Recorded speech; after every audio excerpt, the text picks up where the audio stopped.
Kang Prof Agus. Kemudian selamat sore untuk di waktu di Jawa Barat nih, di Bandung, di Jatinangor khususnya. Yang kami hormati Pak Dekan, Pak Dr. Medi Rahmadi. Kemudian yang kami hormati Kang Sahabat Christian dari sebagai atas perdagangan Kedutaan Besar Indonesia di Belanda. Kemudian di sini juga ada Kang Prof Agus Setiabudi. Nah, ini beliau atas pendidikan dan kebudayaan di Kedutaan Besar Indonesia di Belanda. Kantornya di Den Haag posisinya. Dan juga Bapak Ibu semua, terutama ini ada Pak Kaprodi, Kaprodi Agribisnis, Pak Ahmad Hoibat Tridakusumah yang juga keluarga UPI sebetulnya itu. Keluarga besar UPI. Di sini juga hadir Prof Maman Hairuman Karmana, beliau senior kami di Departemen Sosial Ekonomi Pertanian. Baik, alhamdulillah hari ini kita kedatangan dua tamu yang luar biasa yang sebetulnya ya kita sebetulnya informal ya dengan Kang Sahabat itu. Saya lupa beberapa hari yang lalu tengah malam tiba-tiba Kang Sahabat kontak respon, jadi akhirnya ya kita buat pertemuan hari ini. Jadi yang pertama tujuannya adalah tentu untuk membangun wawasan tentang perdagangan ekspor ya dari Indonesia ke Belanda. Nah ini nanti domainnya Kang Sahabat nanti akan menyampaikan barangkali pertama. Kemudian yang kedua adalah terkait dengan program pengembangan kerjasama Universitas di Indonesia dan akan disampaikan bagaimana peluang kerjasama di Belanda khususnya di universitas yang akan disampaikan Kang Prof Agus Setiabudi. Barangkali sebelum dimulai barangkali acaranya akan dibuka terlebih dahulu barangkali sambutan oleh Pak Dekan Fakultas Pertanian Unpad, Pak Dr. Medi Rahmadi. Kami persilahkan Pak Medi. Baik, maaf. Baik, terima kasih. Selamat pagi waktu Den Haag, selamat sore waktu Jatinangor Indonesia. Yang terhormat Pak Sahabat Christian Jens, Atas Perdagangan KBRI di Den Haag. Semoga sehat-sehat selalu. Yang terhormat juga Bapak Profesor Agus Setiabudi, Atas Pendidikan dan Kebudayaan sama di KBRI, berkedudukan di Den Haag. Kemudian di sini tadi disebut ada Ketua Program Studi Agribisnis, Pak Dr. Ahmad Tridakusuma. Kemudian mudah-mudahan juga hadir, karena memang kami ingin mengajak juga teman-teman di Fakultas Pertanian Unpad, Wakil Dekan 1 Pak Dr. Nono Carsono.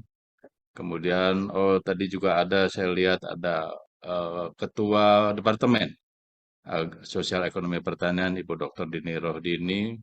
Profesor Maman Hairuman, terima kasih. Bapak Ibu dosen, serta yang terutama pada acara hari ini sesuai dengan skemanya, mahasiswa Fakultas Pertanian Program Studi Agribisnis. Assalamualaikum warahmatullahi wabarakatuh. Pertama-tama kami ingin mengajak kita semua, Bapak Ibu sekalian, mengucapkan syukur, Alhamdulillah bahwa sore hari ini di waktu Jatinangor atau tadi pada waktu pagi kita bisa berkumpul di sini, karena bisa berkumpul tentu dalam kondisi sehat walafiat, dan juga tentu kami berharap juga kita semua berbahagia menjalani kehidupan sekarang ini.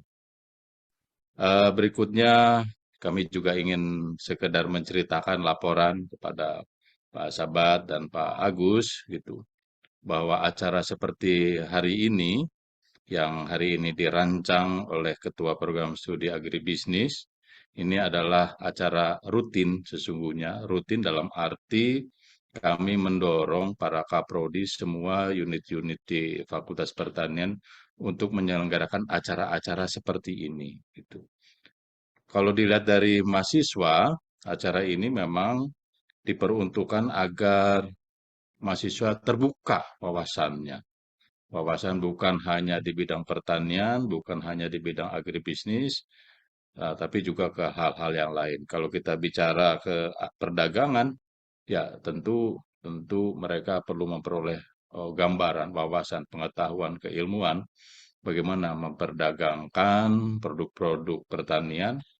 Cakupannya di sini barangkali perdagangan internasional, seperti itu.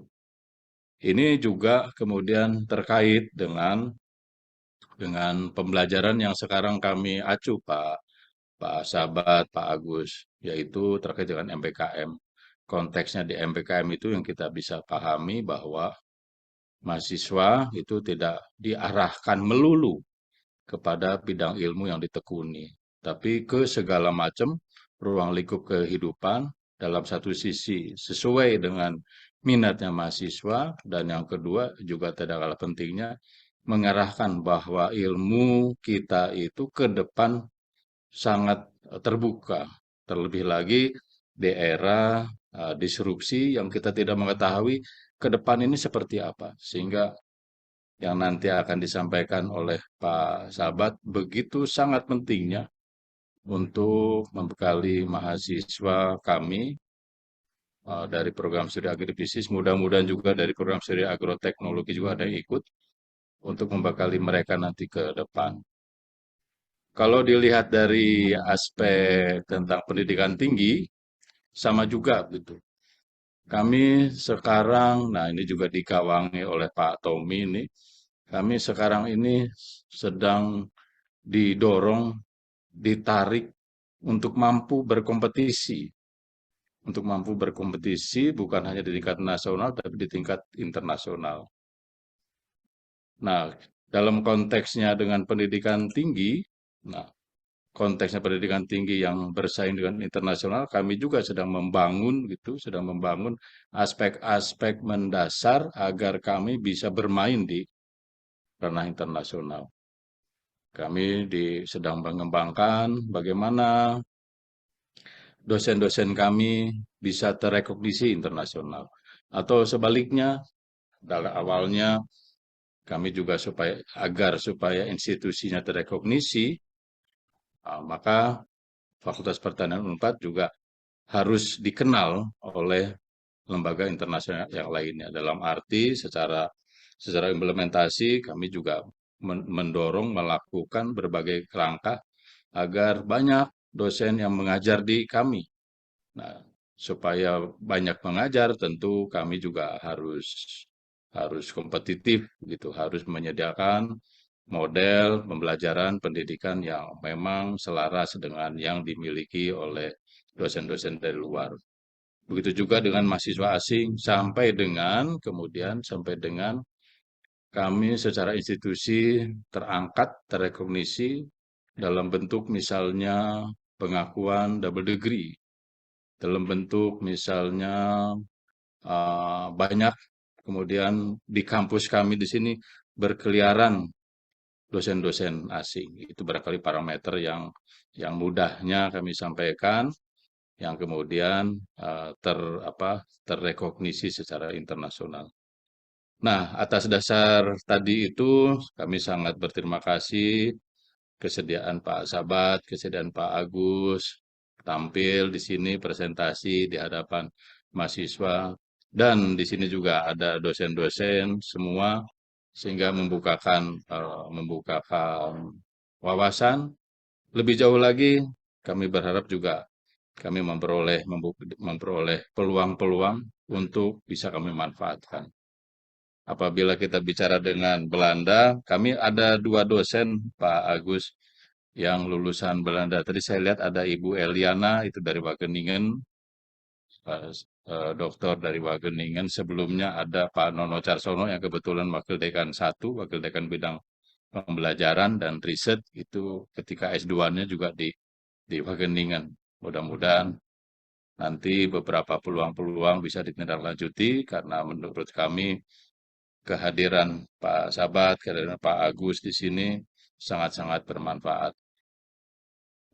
Saya pikir itu saja. Sekali lagi kami mengucapkan terima kasih, apresiasi yang setinggi-tingginya pada Pak Sabat dan Pak Agus yang telah berkenan hadir mengisi acara, sehingga dapat kami manfaatkan untuk hal-hal yang bermanfaat dalam rangka mengembangkan Fakultas Pertanian ke depan. Saya pikir itu saja. Terima kasih Pak Trida yang telah merancang kegiatan ini. Minggu lalu, 2 minggu lalu juga Pak Trida arrange kegiatan dengan menghadirkan pimpinan dari BRI. Maksudnya juga sama, untuk membukakan wawasan dan membukakan peluang-peluang yang bisa kita manfaatkan. Saya pikir demikian, itu saja. Sekali lagi terima kasih. Selamat pagi, selamat sore. Wassalamualaikum warahmatullahi wabarakatuh. Waalaikumsalam. Terima kasih Pak Dekan, Dr. Medi Rahmadi atas sambutannya. Baik, kita langsung sebetulnya di sini ada juga Pak Agus, ada kalau tidak salah tadi saya lihat ada yang masuk juga. Beliau dosen luar biasa juga, alumni dari Wageningen juga, kan alumni kita juga, tapi sekarang beliau jadi di Bapeda Kabupaten Bandung. Sekarang hadir juga Pak Dadan Wardana, itu sama juga S3-nya dengan Bu Wulan di Wageningen. Baik, kita langsung saja tanpa berlama lagi karena kelihatannya juga materinya sangat menarik dari kedua narasumber kita. Untuk itu barangkali yang pertama Kang Sabat nih. Jadi perlu disampaikan Kang Sabat ini alumni dari program studi sosial ekonomi pertanian kurung agribisnis ya waktu itu. Jadi angkatan 2000 lulus 2005 ya Kang Sabat ya. Kebetulan saya sendiri pembimbingnya. Jadi makanya sempat kontak, kemudian S2 di Wageningen, kalau nggak salah MBA ya waktu itu ya, Kang Sabat ya. MBA betul Pak. Ya, betul. MBA European Master, salah satu base-nya di Wageningen, tapi dari beberapa kampus ya. Tahun 2008 sampai 2010 ya. Kemudian akhirnya bekerja di Kementerian Perdagangan Republik Indonesia dan alhamdulillah saat ini menjadi atasé perdagangan di kantor Kedutaan Besar Republik Indonesia di Den Haag, Belanda. Untuk itu langsung saja Kang Sabat akan membawakan mengenai bagaimana sebetulnya ekspor di Eropa khususnya. Untuk itu Kang persilakan Kang Sabat. Baik Kang, terima kasih. Assalamualaikum warahmatullahi wabarakatuh. Salam hormat Bapak Dekan Fakultas Pertanian Universitas Pajajaran, Kang Medi Rahmadi, kemudian Pak Kang Ahmad Khoibar selaku Kaprodi Agribisnis, spesial Pak Tommy Perdana, terima kasih Pak atas undangannya, sangat membuka wawasan saya sekali Pak waktu mengambil studi di Agribisnis Unpad, berada di bawah bimbingan Bapak, dan terima kasih sekali waktu saya juga mengambil S2 di Wageningen, Bapak berkenan untuk memberikan reference letter ke kampus saya di Wageningen. Teman-teman mahasiswa semua, Bapak Ibu dosen, guru besar yang berkesempatan hadir, salam kenal, saya Sabat Christian, dulu mahasiswa di Sosek Pertanian Agrobisnis tahun 2000 sampai 2005. Untuk rekan-rekan mahasiswa yang ada di sini, pada hari ini saya ingin mencoba memberikan suatu gambaran gitu ya, kira-kira apa sih yang bisa kita lakukan setelah kita lulus nanti dari agrobisnis. Jujur saja di zaman saya dulu, banyak bahkan teman-teman seangkatan saya yang merasa agak-agak, aduh fakultas pertanian itu mau kerja apa gitu.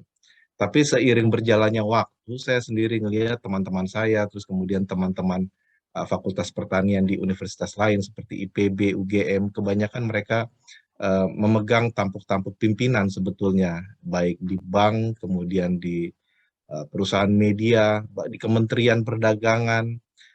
Jadi sebetulnya bagi rekan-rekan mahasiswa yang ada di sini, tetap semangat untuk terus belajar di program studi agribisnis, karena menurut saya program studi ini menawarkan kesempatan dan potensi yang sangat besar ke depannya. Tergantung dari masing-masing kita, kesungguhan kita ya, mau kita bekerja di sektor pertanian, mau kita bekerja di sektor perbankan, di pemerintahan, itu semua tergantung atau berpulang ke kita masing-masing.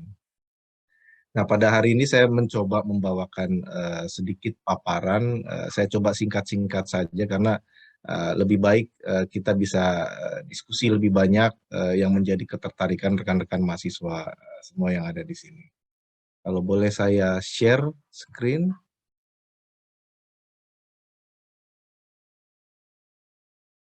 Apakah sudah terlihat? Ya, sudah. Silakan Sudah, ya. tinggal di review aja. Screen ya. Bentar.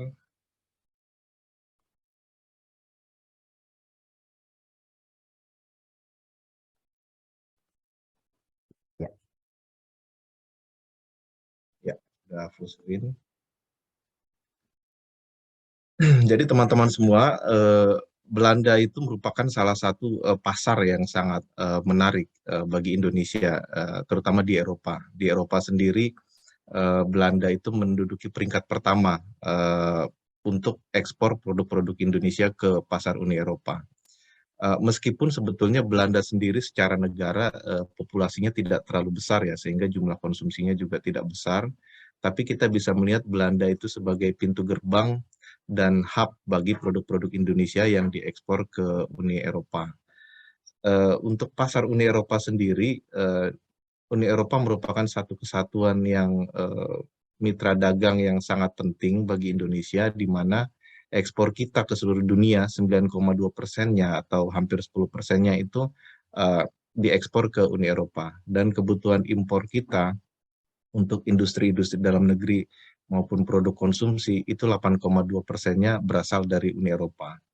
Jadi kedudukan Belanda sendiri di pasar Uni Eropa itu sangat penting karena merupakan hub lalu lintas perdagangan antara Indonesia dengan Uni Eropa. Di mana di Belanda kita tahu salah satu pelabuhan yang terbesar adalah Port of Rotterdam, itu merupakan pintu masuk untuk berbagai macam produk yang diimpor oleh Uni Eropa. Secara kumulatif penduduk di Uni Eropa juga sangat besar, itu sekitar hampir 450 juta orang. GDP per kapita itu rata-rata sekitar 36.000 US dollar. Jadi bisa kita lihat GDP mencerminkan daya beli konsumen. Daya beli konsumen tentunya mencerminkan margin yang bisa kita dapatkan dari menjual produk-produk kita ke Uni Eropa. Selain itu, Indonesia juga saat ini mendapatkan privilege atau fasilitasi generalized system of preferences. Maksudnya, untuk beberapa produk yang ditentukan oleh Uni Eropa, kita tidak dikenakan bea masuk atau dikenakan bea masuk tapi tidak sebesar dengan negara-negara yang tidak masuk dalam skema GSP ini. Skema GSP ini diberikan karena kita masuk dalam developing countries yang merupakan mitra penting bagi Uni Eropa. Nah, teman-teman mahasiswa sekalian, Bapak Ibu dosen yang ada di Faperta Unpad, saat ini pemerintah, dalam hal ini Kementerian Perdagangan, mencoba untuk mendapatkan akses pasar yang lebih besar di Uni Eropa melalui melakukan perundingan Indonesia EU CEPA. CEPA itu Comprehensive Economic Partnership Agreement. Dulu banyak kita kenal sebagai FTA, Free Trade Agreement. Nah, tapi CEPA ini lebih komprehensif, lebih masif daripada perjanjian yang diatur dalam FTA. Di sini diatur juga tentang bagaimana mendapatkan akses pasar, bagaimana pengaturan saling keberpengakuan standar masing-masing, technical barriers to trade, sanitary and phytosanitary standard. Selain itu juga dengan CEPA kita bisa mendapatkan perlakuan-perlakuan khusus dibanding negara-negara yang tidak mengikuti atau tidak mempunyai CEPA dengan EU. Saat ini memang perjanjiannya memakan waktu yang cukup lama. Dari saya dulu sebagai asisten Addak di Brussels, sebetulnya ini sudah dibicarakan, tapi sampai sekarang belum conclude. Karena memang banyak kepentingan-kepentingan. Uni Eropa itu sendiri nggak simple ya kita berurusan, karena dia itu memang satu kesatuan ekonomi, tapi masing-masing member states-nya punya kepentingan sendiri-sendiri. Dari 27 member state, mereka punya kepentingan sendiri dengan Indonesia, sehingga dari sisi Uni Eropanya sendiri memang cukup sulit untuk menyatukan visi mereka, visi perdagangan bebas mereka dengan Indonesia. Saat ini sudah putaran ke-11, terakhir dilakukan di tahun 2021, bulan November. Kita berharap di pertengahan November ini akan dilakukan putaran ke-12 dan harapan kita bisa segera ditandatangani. Kalau ini ditandatangani, kita bisa mendapatkan akses pasar yang lebih besar di pasar Uni Eropa. UKM kita juga bisa mendapatkan platform yang lebih luas karena memang standar dan ketentuan-ketentuan istilahnya regulasi teknis, technical barriers, itu akan lebih dapat diminimalisasi. Nah, ini tadi sudah saya jelaskan sedikit mengapa Belanda itu penting, di sini merupakan hub dan gateway untuk masuk ke pasar Eropa. Kemudian di Belanda ini cukup banyak importir atau distributor makanan dan minuman Asia yang memiliki headquarter di Rotterdam, di Den Haag maupun di Amsterdam. Dengan kata lain, produk-produk yang diimpor oleh distributor skala besar ini nantinya akan diekspor kembali ke negara member state Uni Eropa lainnya. Semuanya masuk melalui Belanda. Kemudian di Belanda ini juga terdapat populasi diaspora yang cukup besar. Besarnya jumlah diaspora tentunya juga merupakan captive market ya bagi produk-produk kita, dan mereka juga bisa menjadi mitra teman-teman sekalian nanti apabila ingin menjadi eksportir untuk bisa memasarkan produk-produk makanan minuman, produk pertanian, apa saja you name it, bisa menjadi mitra dari calon eksportir atau eksportir Indonesia yang ada di Indonesia. Dari survei terakhir di Indonesia, di Belanda itu terdapat sekitar 1,7 juta diaspora Indonesia. Penduduk Belanda itu 17 juta. Jadi 10% dari populasi di Belanda merupakan diaspora Indonesia. Diaspora Indonesia itu memiliki keterikatan dengan Indonesia, entah mereka keturunan pertama, keturunan kedua, atau keturunan ketiga. Setidaknya mereka tahu tentang Indonesia, tahu tentang produk-produk Indonesia, furniture Indonesia, makanan minuman Indonesia. Mungkin Pak Tommy waktu ke Belanda juga cukup atau teman-teman Bapak Ibu dosen yang pernah sekolah di Wageningen cukup kaget juga, termasuk saya, ngelihat banyaknya populasi restoran Indonesia yang ada di Belanda.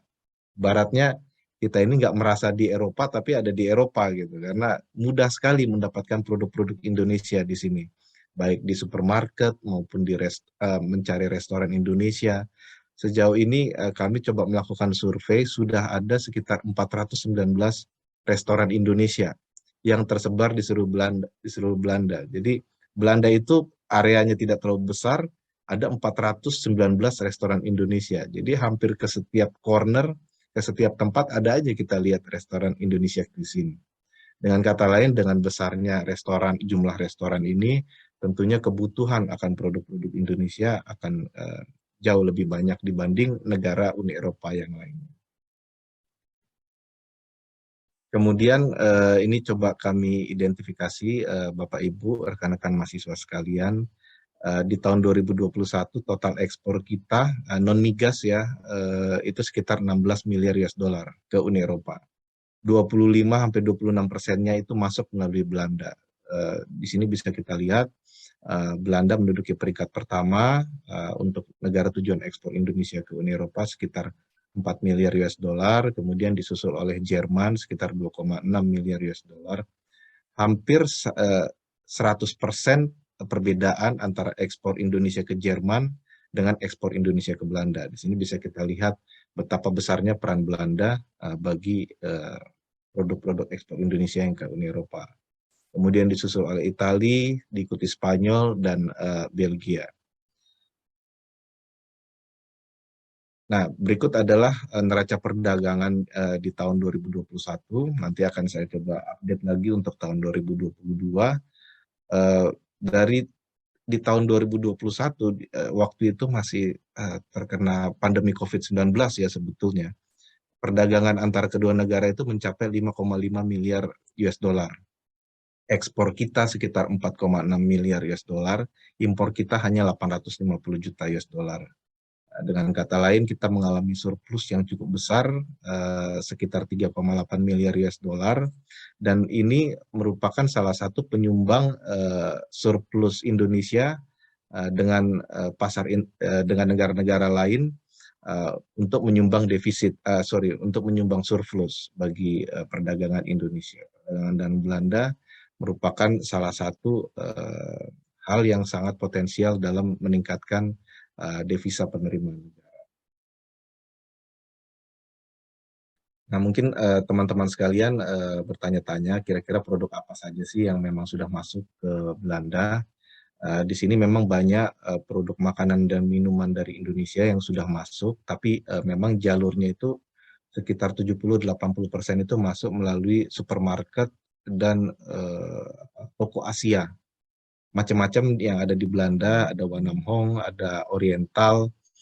Sayangnya belum ada supermarket Indonesia yang besar, chain supermarket Indonesia yang besar di sini. Kebanyakan didominasi oleh supermarket Asia yang ownernya itu kebanyakan berasal dari China, berasal dari Hong Kong, dan ada satu yang dari India. Jadi dari situlah masuk produk-produk Indonesia. Kalau misalnya ada chain supermarket Indonesia yang besar, saya nggak tahu, mungkin Indomaret atau Alfamaret, tentunya akan bisa menambah potensi atau peluang produk kita di pasar Belanda.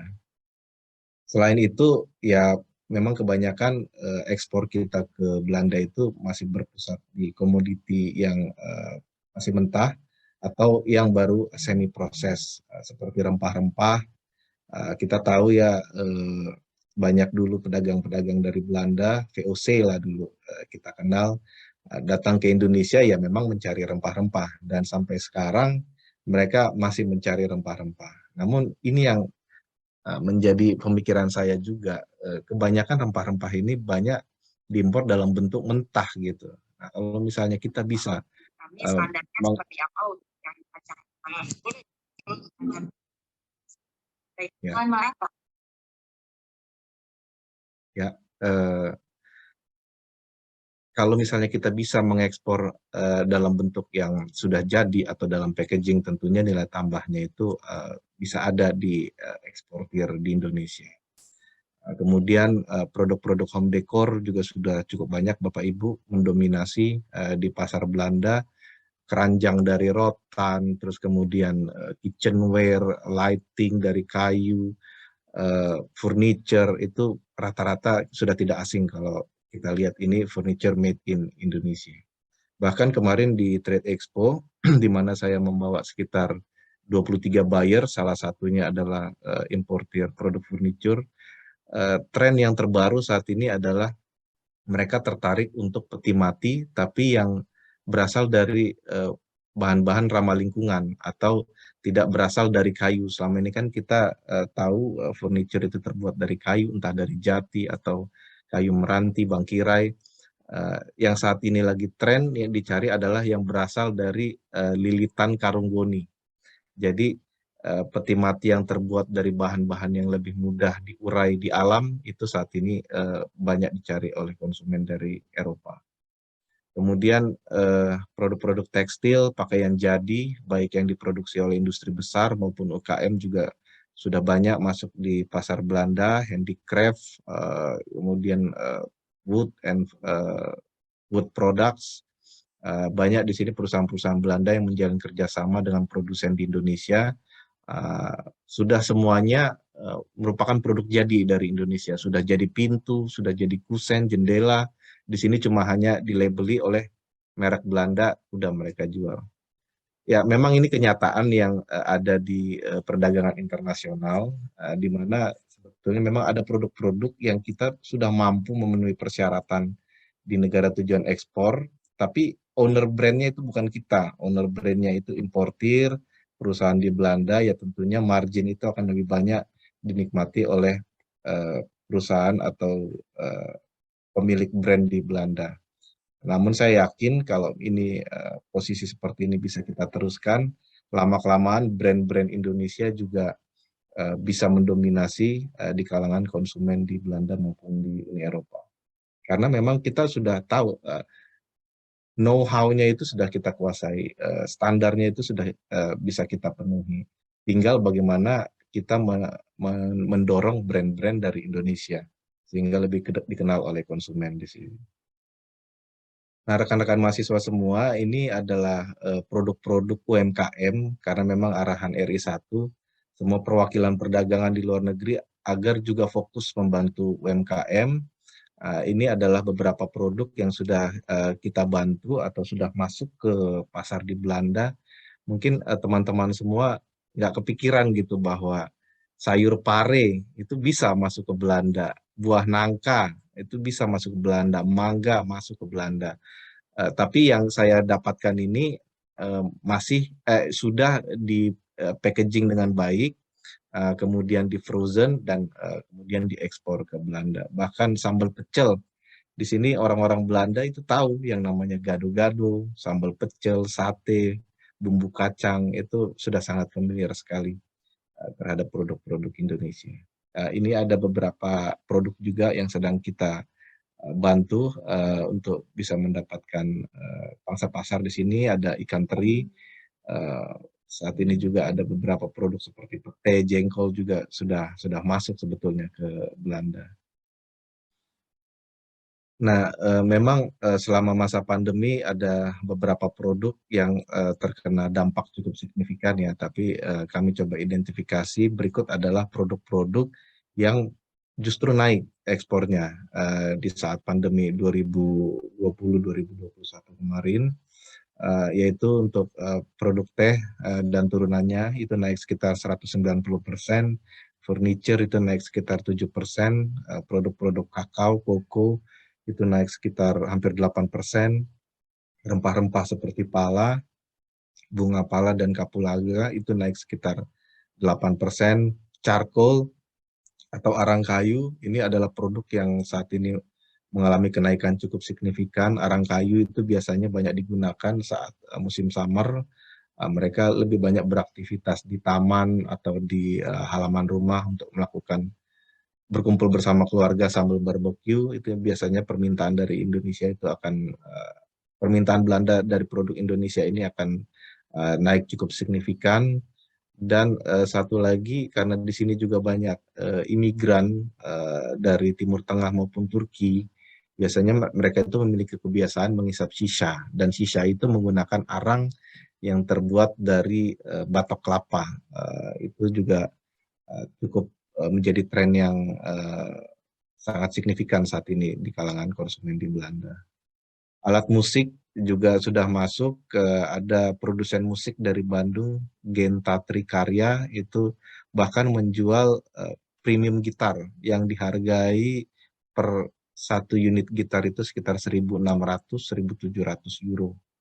Itu sekitar 25 juta rupiah, dan itu memiliki segmen tersendiri di kalangan konsumen di Belanda. Makanan minuman juga naik, alas kaki naik, kerajinan, kayu manis, cinnamon juga konsumsinya importasinya dari Indonesia juga naik sekitar 63%. Nah, apabila teman-teman semua nanti setelah lulus dari Fakultas Pertanian berkeinginan menjadi eksportir, mungkin berikut tips-tips yang bisa menjadi panduan ya secara general bagi teman-teman semua. Bagaimana sih sebetulnya melakukan ekspor ke Belanda atau negara-negara lainnya?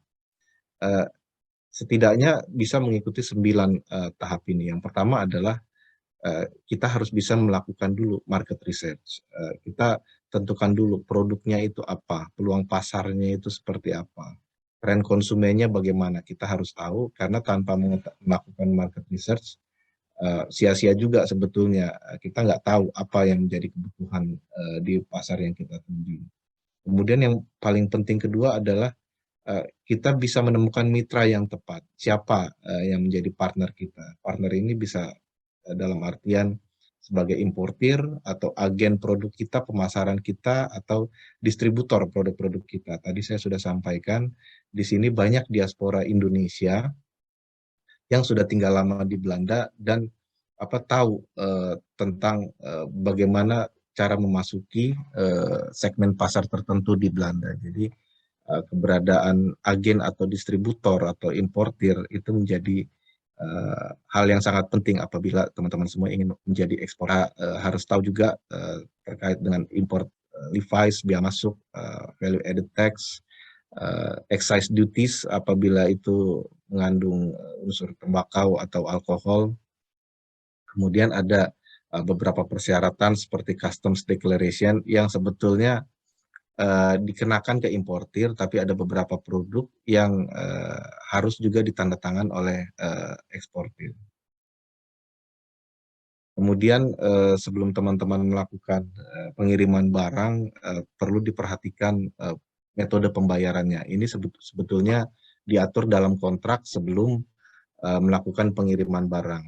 Banyak kejadian di mana kita harus membantu eksportir dari Indonesia saat barangnya sudah dikirim, sudah sampai di pelabuhan Rotterdam atau Amsterdam, tapi uangnya nggak dibayar-bayar. Nah, itu memang menjadi tugas kita juga. Namun apabila bisa dihindari hal-hal seperti itu, sebaiknya dihindari karena agak sulit juga karena kita nggak punya apa istilahnya kewenangan untuk melakukan penegakan hukum karena ini adalah wilayah Belanda, sehingga kadang-kadang kita hanya mendorong si importir itu untuk segera bayar sesuai dengan kesepakatan.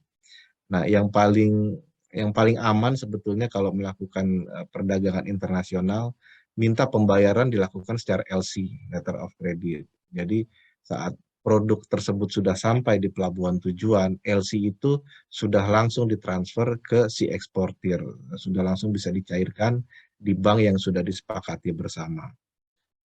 Metode yang lebih aman lagi ya kita bisa minta si eksportir untuk melakukan pembayaran di muka atau telegraphic transfer.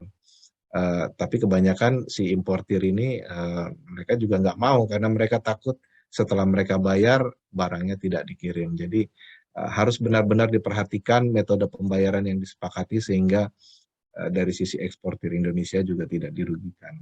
Kontrak juga harus jelas, harus menggunakan Incoterms. Yang paling terakhir, ini masih saya tulis Incoterms 2020.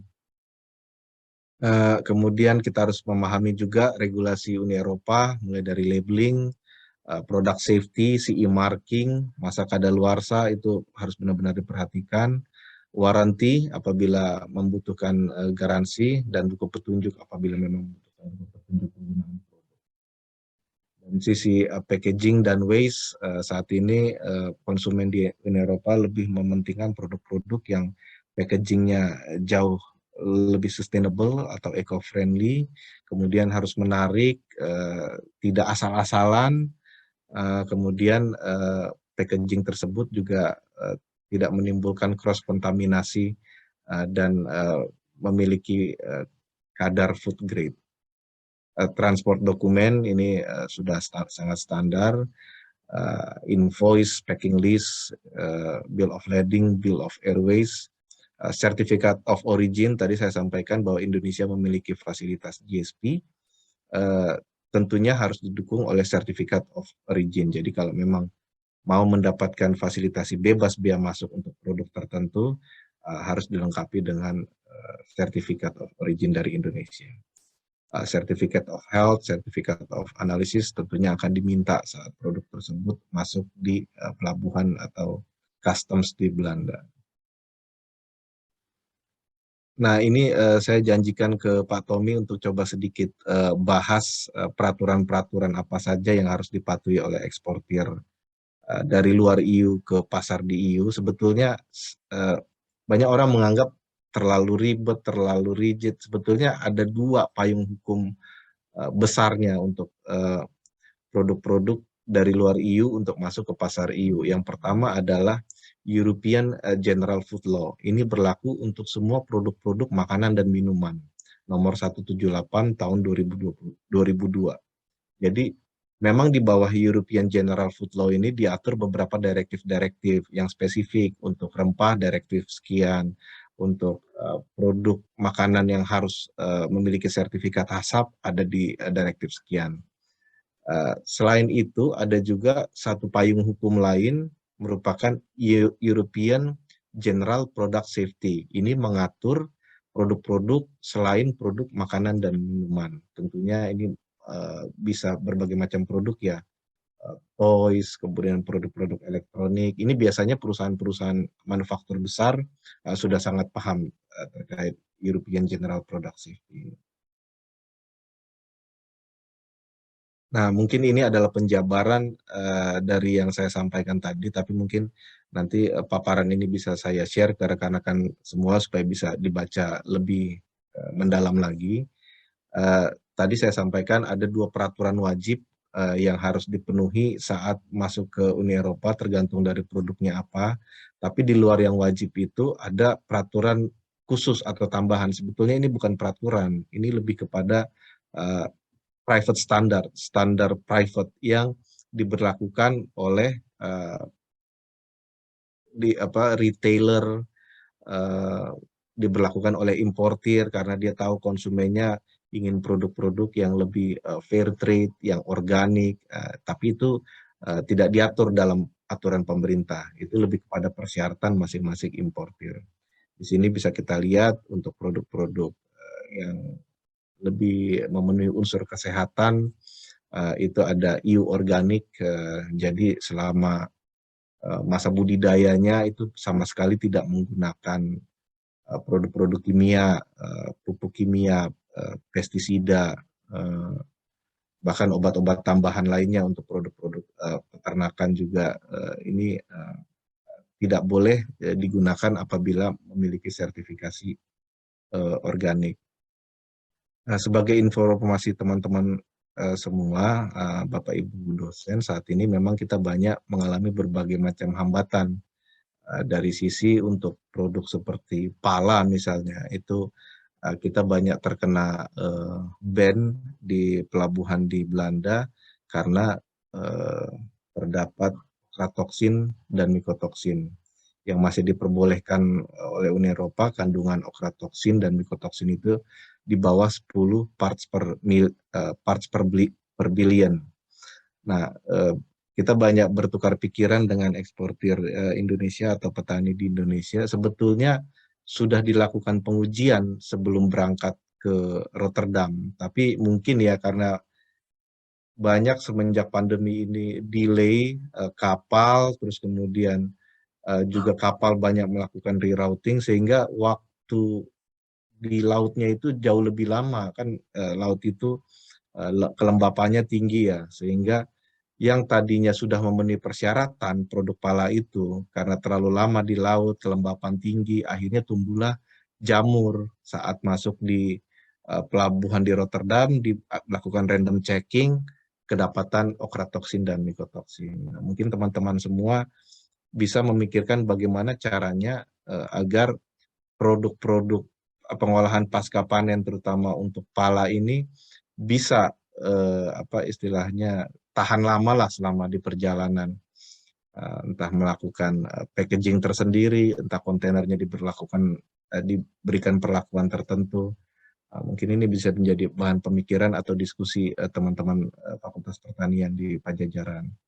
Kemudian di sini juga banyak konsumen yang mencari produk-produk yang fair trade. Fair trade itu suatu produk yang diproduksi itu memiliki sertifikasi fair trade, perdagangan yang berkeadilan, saat produk itu mencerminkan bahwa petani atau pemroses yang ada di tingkat hulu itu mendapatkan premium price.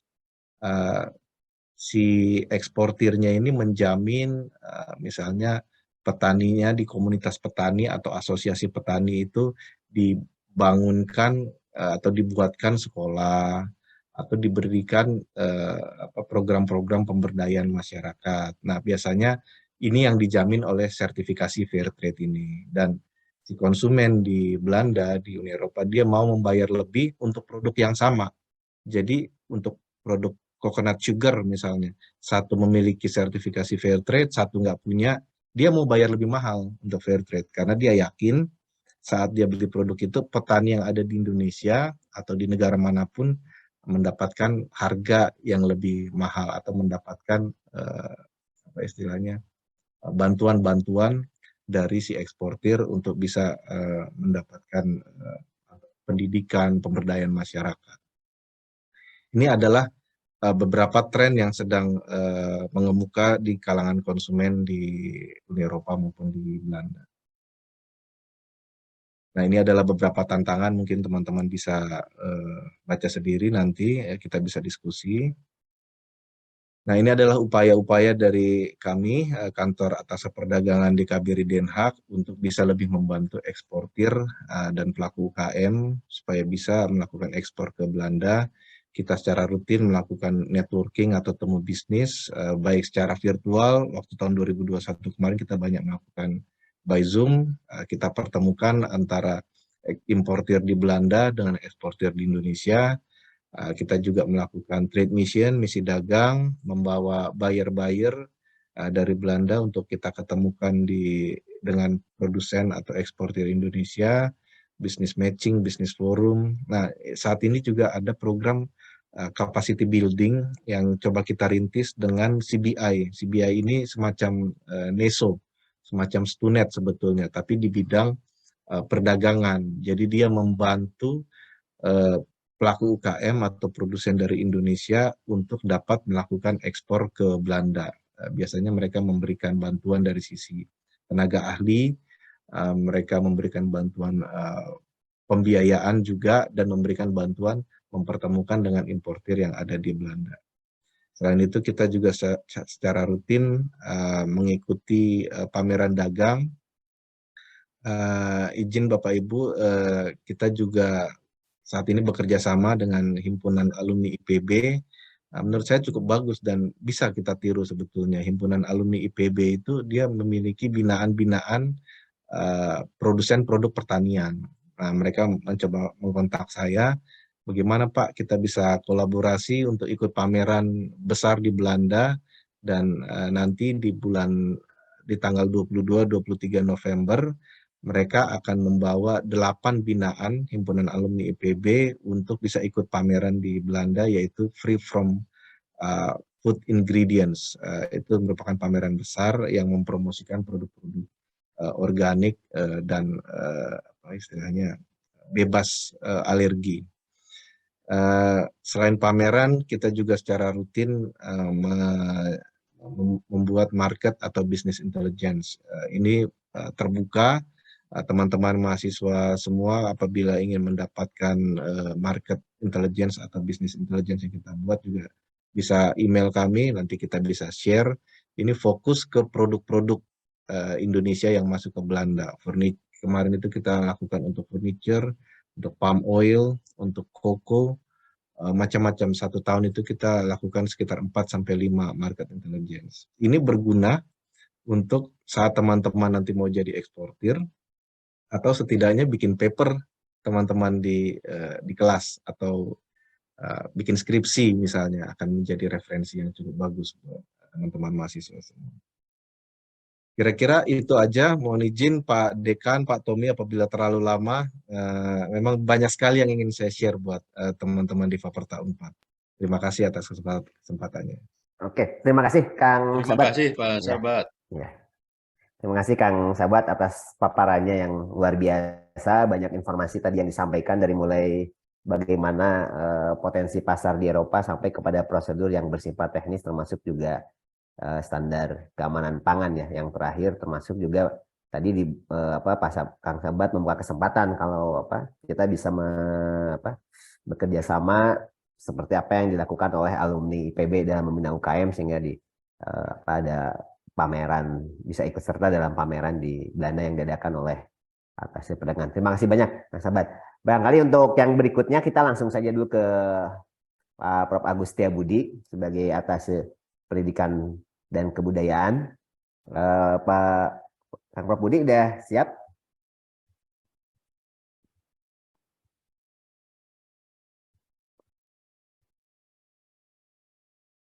Ya, Ya.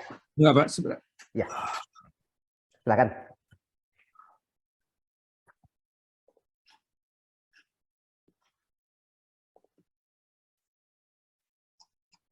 Sebelumnya barangkali saya sampaikan dulu bahwa Prof. Agus Setiabudi ini sekarang sebagai Atasih Pendidikan dan Kebudayaan di KBRI di Den Haag, Belanda. Sebetulnya beliau adalah guru besar di bidang kimia ya di Universitas Pendidikan Indonesia. Latar belakang pendidikannya ya, S1-nya di UPI, S2-nya di ITB, dan terakhir S3-nya di Delft Technology University di Belanda. Untuk itu barangkali langsung saja kita persilahkan Pak Prof. Agus Setiabudi untuk menyampaikan informasi. Silakan. Baik, terima kasih Pak Tommy. Bismillahirrahmanirrahim. Assalamualaikum warahmatullahi wabarakatuh. Pertama-tama saya ucapkan terima kasih pada teman-teman di Faperta, kemudian Pak Sabat nih sudah menghubungkan teman-teman Faperta dengan saya. Terima kasih atas kesempatannya. Jadi saya berbahagia karena memang salah satu misi saya memfasilitasi kerjasama pendidikan termasuk pendidikan tinggi itu juga bisa dilakukan melalui kegiatan ini. Kemudian yang kedua bisa bertemu dengan teman-teman dari Bandung, bahkan ada juga yang beririsan dengan UPI tadi. Kang siapa tadi ya? Rida. Senior kami Pak Endang. Terima kasih sekali lagi atas kesempatannya. Berbeda dengan Pak Sabat, Pak, saya ini baru bertugas 3 bulan. Kalau Pak Sabat sudah setahun lebih ya, 2 tahun. Saya baru 3 bulan, bulan Agustus ditugaskan di sini tanggal 8 November nanti genap 3 bulan. Jadi seperti halnya pemain baru ya, di awal-awal kan tentu akan harus banyak belajar begitu ya, untuk bisa mengembangkan program berikutnya.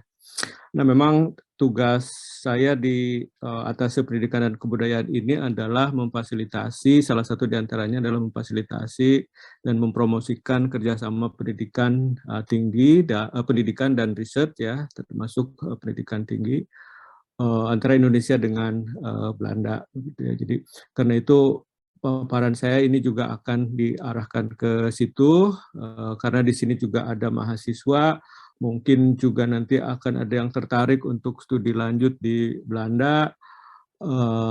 Kemudian untuk Bapak Ibu dosen, fakultas dan ketua prodi yang ingin mengembangkan kerjasama dengan pendidikan tinggi di Belanda, barangkali informasi yang saya share ini bisa relevan dengan kebutuhan Bapak Ibu. Sebetulnya dalam 3 bulan ini pun saya sudah mendapatkan banyak permintaan dari teman-teman perguruan tinggi di Indonesia untuk dibantu dihubungkan dengan perguruan tinggi di Belanda ini, tetapi barangkali ada pengetahuan-pengetahuan yang belum dimiliki oleh teman-teman yang ingin bekerja sama dengan perguruan tinggi di sini, sehingga kadang-kadang permintaan itu tidak berdasar atas keadaan yang sebenarnya di sini. Nah, mungkin ini yang coba saya paparkan. Juga saya ingin tunjukkan barangkali beberapa kemungkinan, karena selama ini ketika orang berpikir tentang kerjasama pendidikan tinggi, itu selalu terfokus kepada perguruan tinggi tertentu yang ada di Belanda. Ya. Wageningen misalnya salah satu itu menjadi keinginan terbanyak dari beberapa perguruan tinggi, terutama perguruan tinggi yang memiliki program studi pertanian. Tapi mungkin ada aspek lain yang sebetulnya juga bisa kita lakukan. Nah, karena itu saya coba paparkan mungkin dalam waktu 20 menit. Ya. Nanti selebihnya mudah-mudahan bisa kita diskusikan. Jadi 2 hal yang ingin saya sampaikan, bagaimana pendidikan tinggi di Belanda sekarang ini seperti apa, kemudian apa yang sudah dilakukan oleh KBRI ya dalam membuka peluang kerjasama di bidang pendidikan tinggi. Mudah-mudahan ini relevan dengan kebutuhan Bapak Ibu sekalian. Nah, baik Bapak Ibu sekalian, saya ingin sampaikan ini terlebih dahulu supaya barangkali apabila Bapak Ibu punya keinginan untuk melakukan kerjasama riset atau nanti teman-teman mahasiswa ingin juga melakukan studi lanjut atau ingin melakukan program mobility ya, program exchange, kita akan harus tahu terlebih dahulu barangkali peta pendidikan di Belanda itu seperti apa ya. Nanti misalnya untuk mobility ya, walaupun dikti misalnya mengarahkan kepada perguruan tinggi tertentu, tetapi juga ada kesempatan-kesempatan lain di perguruan tinggi yang misalnya tidak direkomendasikan oleh dikti apabila misalnya inisiatif itu datang dari universitas.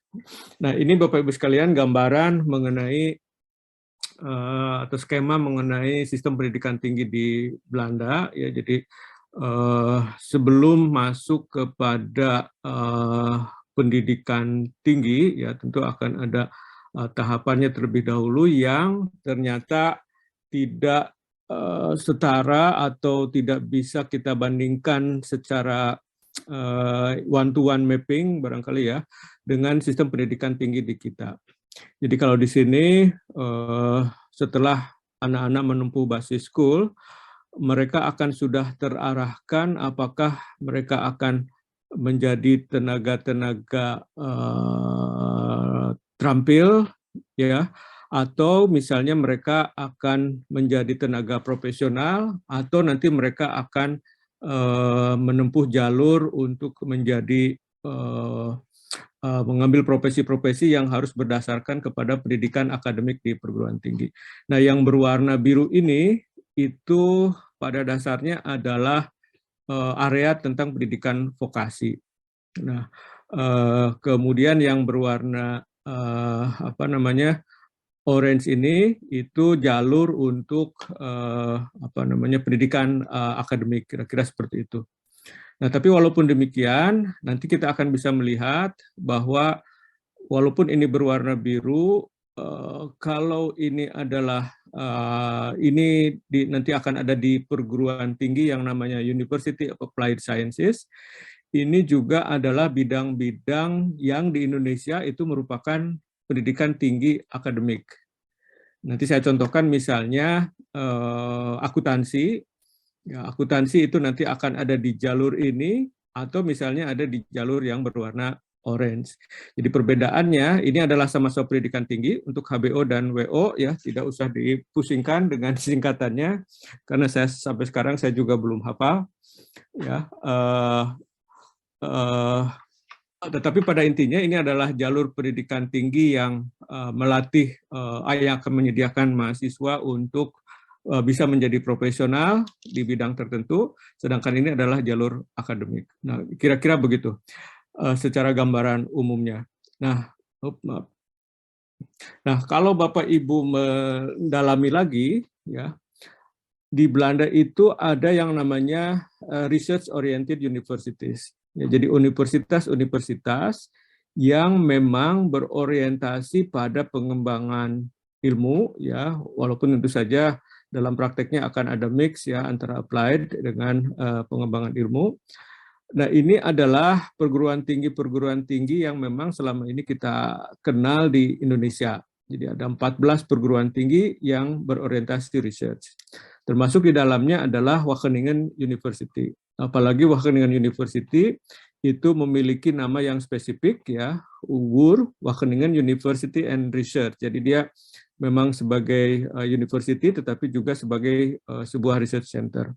Nah, ke-14 perguruan tinggi ini itu adalah perguruan tinggi tadi saya sampaikan yang selama ini kita kenal. Leiden University, Amsterdam University, Delft University of Technology misalnya, Eindhoven University of Technology, ya. Itu adalah perguruan tinggi yang memang research oriented.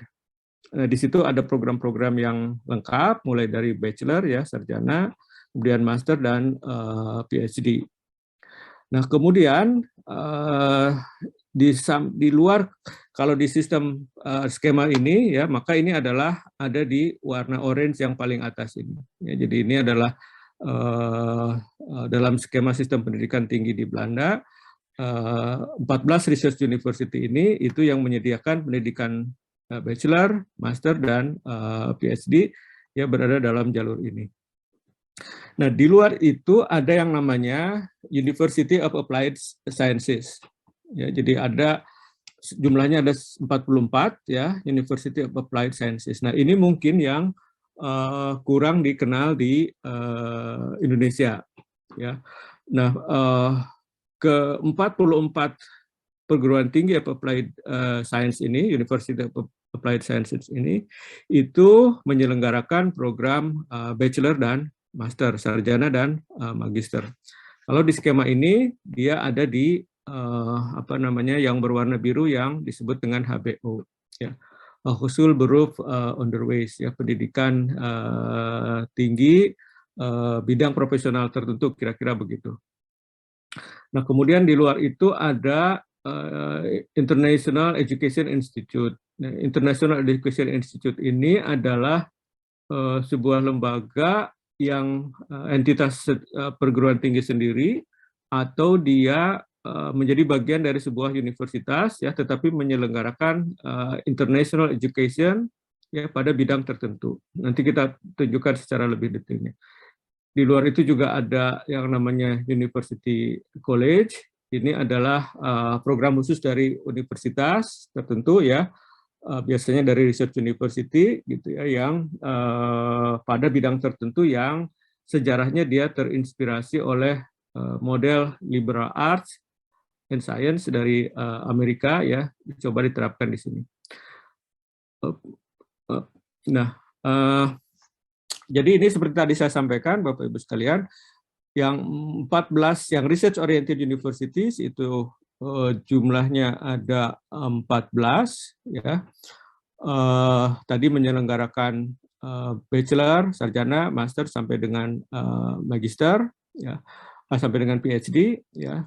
Kemudian di samping ini adalah nama-nama universitas yang tergolong sebagai research oriented universities. Nah, ini biasanya kejaran dari perguruan tinggi di Indonesia untuk melakukan kerjasama, begitu ya. Nah, kemudian tadi yang 44 University of Applied Sciences ini adalah perguruan tinggi yang memang mencetak mahasiswa yang profesional di bidang tertentu.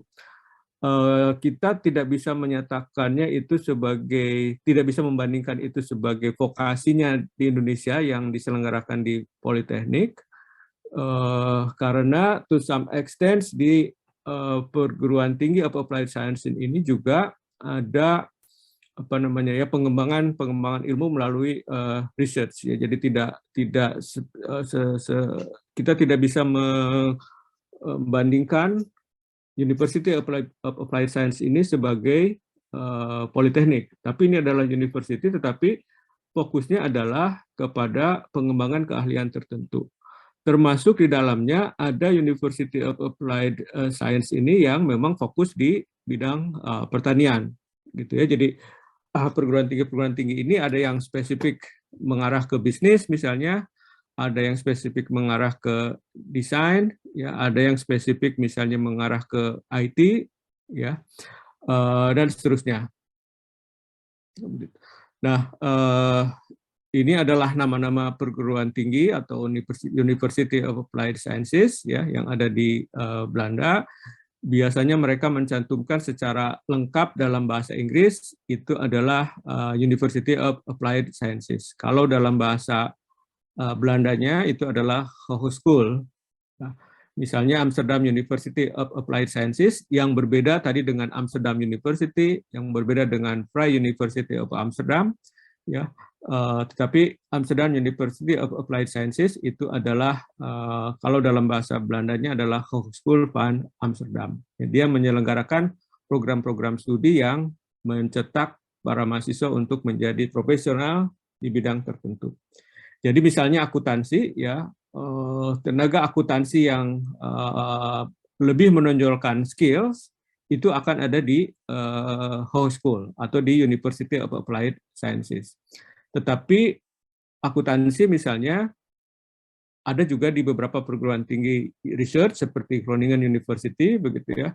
Tetapi itu adalah program akademik, gitu ya, lebih ke pengembangan keilmuannya. Nah, jadi ini mungkin yang belum banyak dikenal oleh perguruan tinggi di Indonesia, ya, University of Applied Sciences. Misinya adalah mencetak profesional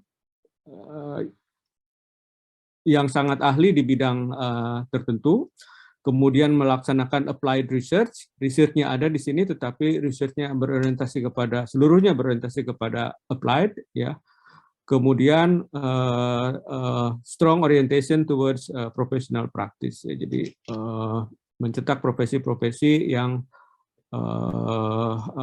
terampil di bidang tertentu, gitu ya. University of Applied Sciences offer bachelor dan master, ya. Tidak ada atau secara formal dia tidak menyelenggarakan program PhD, tetapi bisa melakukannya melalui kerjasama dengan research university. Gitu ya. Jadi kalaupun ada program PhD di University of Applied Sciences, ya, itu dia akan melakukannya melalui kerjasama dengan research university. Oke, ini tadi saya kira sudah masuk. Kemudian, nah di luar university yang berorientasi research, ya, research university, research oriented university, ada juga namanya International Education Institute, ya. Jadi Bapak Ibu mungkin pernah mendengar IHE, Institut untuk pendidikan terkait dengan air, ya, water, namanya dalam bahasa Inggris adalah Institute of Water Education, itu spesifik bidang studinya, bidang kajiannya terkait dengan air dan segala macamnya, ya, sanitasi, kemudian sumber daya air, kemudian manajemen water management misalnya, yaitu ada di IHE. Ini adalah lembaga pendidikan tinggi tersendiri, ya, yang menyelenggarakan master dan PhD. Ya, jadi penyelenggaraan programnya pun biasanya dalam bahasa Inggris, ya, fully dalam bahasa Inggris. Kemudian Institute of Social Studies Erasmus misalnya, itu juga sama, adalah International Education Institute, gitu ya, yang menyediakan menyediakan program master dan PhD. Nah, kenapa saya mengenalkan itu, Bapak Ibu sekalian?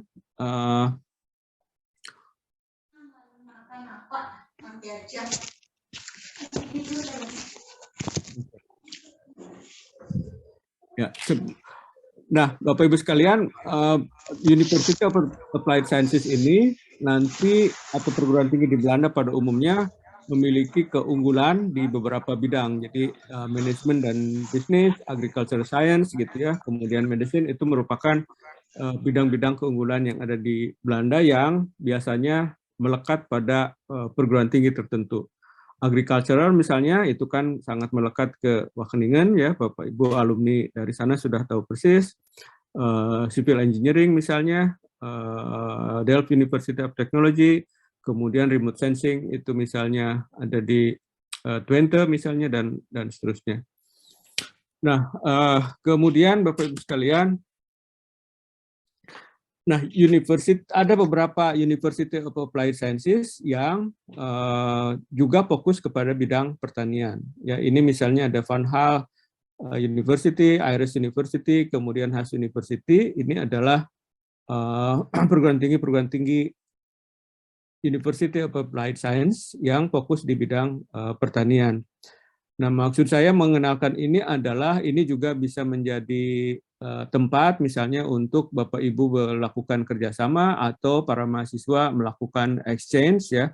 Tidak harus terfokus pada Wageningen misalnya, karena Wageningen itu permintaannya sudah sangat banyak begitu ya, sehingga mungkin peluang untuk bisa melakukan kerjasama dengan mereka itu akan sangat terbatas, gitu ya. Nah, itu gambarannya Bapak Ibu sekalian tentang perguruan tinggi di Belanda, ya. Yang lain-lain detailnya mungkin akan saya skip, ya, karena ini menyangkut bagaimana degree programnya, kemudian bagaimana PhD dilaksanakan, ya, kemudian persyaratan-persyaratan untuk mengikuti master, bachelor atau doktoral misalnya, ya. Saya kira nanti Bapak, Ibu, atau teman-teman mahasiswa nanti akan bisa mempelajarinya secara lebih detail. Keuntungan belajar di Belanda, saya ulas sedikit barangkali, ya. Jadi di Belanda, mungkin Bapak Ibu yang sudah mengalami, bahasa Inggris itu digunakan sangat-sangat luas, tenaga pengajar rata-rata berkualitas, ya. Kesempatan melakukan riset, sekalipun di University of Applied Science, itu juga sangat terbuka, ya. Kemudian budaya work-life balance, ya. Jadi kita tidak hanya dituntut untuk bekerja, untuk belajar, ya, tetapi juga kehidupan sosial kita akan sangat difasilitasi untuk dilakukan, gitu ya. kemudian hal-hal lain teknis, transportasi, kemudian tadi Pak Atdak sudah menyebutkan bahwa toko Asia dan rumah makan Indonesia banyak sekali, ada 400-an lebih ya, dan komunitas Indonesia itu yang cukup banyak sehingga kita tidak merasa menjadi orang asing kalau di sini. Ya. Biaya barangkali ya, ini sebagai gambaran saja, akan ada perbedaan biaya SPP tuition fee untuk mahasiswa asal Belanda berkewarganegaraan Belanda dengan international student. International student akan jauh lebih tinggi dari kita ya. Untuk bachelor misalnya orang Belanda itu hanya membayar 1.500 sampai 3.000 euro ya. Kira-kira misalnya ini sekitar berapa? 1.500 kali 1.500 sekitar 20-an juta per tahun ya, cukup murah. Tetapi untuk orang kita itu rata-rata di atas 6.000 ya, 8.000, 10.000 euro ya. Dan seterusnya nanti bisa didalami sendiri. Nah, terakhir saya ingin menyampaikan apa yang telah kita coba lakukan ya dari KBRI untuk peningkatan kerjasama di bidang pendidikan tinggi ini. Nah, tadi seperti saya sampaikan ya, perguruan tinggi research ini adalah perguruan tinggi yang memang top di Belandanya, rankingnya juga tinggi-tinggi kalau kita bicara kualitas dari sudut pandang ranking ya. Nah, kemudian juga mereka selama ini sudah melakukan kerjasama dengan perguruan tinggi tertentu di Indonesia. Dan perguruan tinggi itu karena mereka berada pada posisi atau kualitasnya sudah cukup sangat baik gitu ya, sehingga mereka dalam mencari partner pun itu akan sangat selektif ya.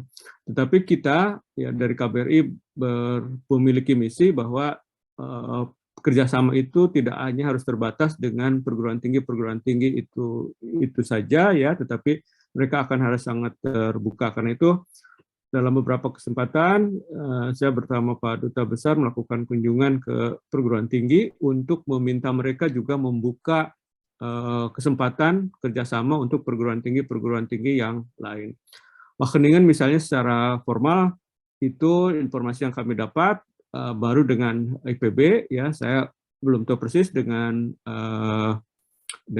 Unpad kelihatannya mungkin ada kerjasama tapi tidak pada level university tapi pada level fakultas misalnya atau fakulti to fakulti ya. MOU-nya sudah ada Pak, mohon maaf Pak. Untuk tapi universitas belum ada. Pak. Ya, Pak. Universitas. Oh ya, yang kemarin Bu Wageningen. di sini Pak ya. Oke. Ya. Oke. Nah, walaupun Unpad sudah ya, kemudian IPB ya. Nah, kita meminta mereka untuk juga terbuka ke perguruan tinggi yang lain. Ya, itu concern dari Pak Duta Besar. Hal yang sama akan kita lakukan ke beberapa perguruan tinggi yang lain. Ya. Nah, kemudian kita coba juga menggandeng Nufik untuk bisa mempertemukan perguruan tinggi di Indonesia dengan perguruan tinggi di Belanda. Nah, untuk Wageningen misalnya, itu sudah ada respon baik.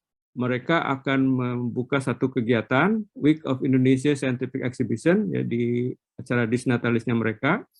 Di situ akan ada kesempatan bertemu ya antara perguruan tinggi di Indonesia yang nanti kita akan coba invite ya, kita coba undang untuk dipertemukan dengan Wageningen University, sehingga dari situ akan terjadi pembicaraan untuk kerjasama berikutnya.